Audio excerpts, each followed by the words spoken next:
שלום לכולם, אני מראה לכם סרטון על עסקה שלקחתי.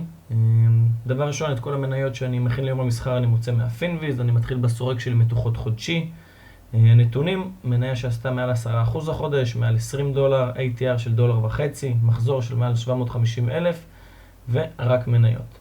עכשיו אני מחפש מניות שעשו תנועה מאוד מאוד חדה, קחו לדוגמה את DLR.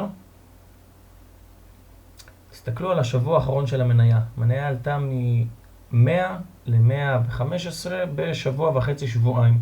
השאירה ביום האחרון איזשהו נר עם זנב, ואני לא חושב שהיא הולכת להתפרק, אבל שבהחלט הולכת לתקן. בתחילת יום המסחר, אני ממש מחפש תירוץ להיכנס למניה לשורט. אוקיי, המניה פתחה ממש על האפס, מחזורי מסחר היו מאוד מאוד נמוכים, כמעט 30,000 מניות, 40,000 מניות, ולכן אני לא מתחיל עם כמות מלאה, אני מתחיל עם בניית פוזיציה. אוקיי? את הכניסה הראשונה שלי עשיתי ממש כאן, מתחת ל-111.20, שהסטופ שלי היה 30 סנטים. התחלתי ב-150 מניות, מתוך רצון להגדיל כמות בהמשך, אבל פעמיים לא קיבלתי ביצוע.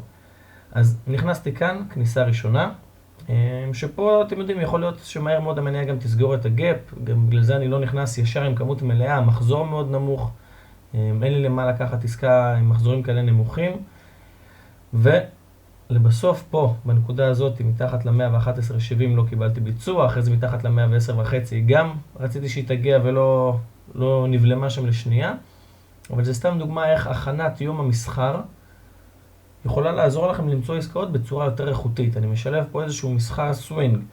אוקיי, יש לנו איזשהו נר עם פטיש בדיילי, ולמרות שלקחתי כמות קטנה, 150 מניות, לרוב אני מנסה אחרי זה להגדיל את הפוזיציה ל-300-500 מניות. כמובן שהמחיר הממוצע נהרס לי, אבל זה שווה את זה. ופה אתם יכולים לראות את DLR בדיילי. מניה נוספת שאני עוקב אחריה עכשיו לאיזשהו תיקון. אוקיי, אני מאוד אוהב לסחור את התיקון, זאת מניית פוסט. פוסט היום, בתחילת היום גם, חשבתי עליה מתחת ל-84, אבל היא רק עלתה, אבל שימו לב איך היא נראית בדיילי. המניה קפצה מ-74 ל-86 בקו ישר. חייב להיות פה איזשהו יום של תיקון, וזהו, זה סתם איזשהו סרטון שמסביר רעיון מסחר. ב-DLR אני גם עוד מעט אקח פה פרשן, אני מקדם את הסטופים, אני לא לחוץ עם העסקה, וזהו. תודה רבה שצפיתם, יוגי טריידינג.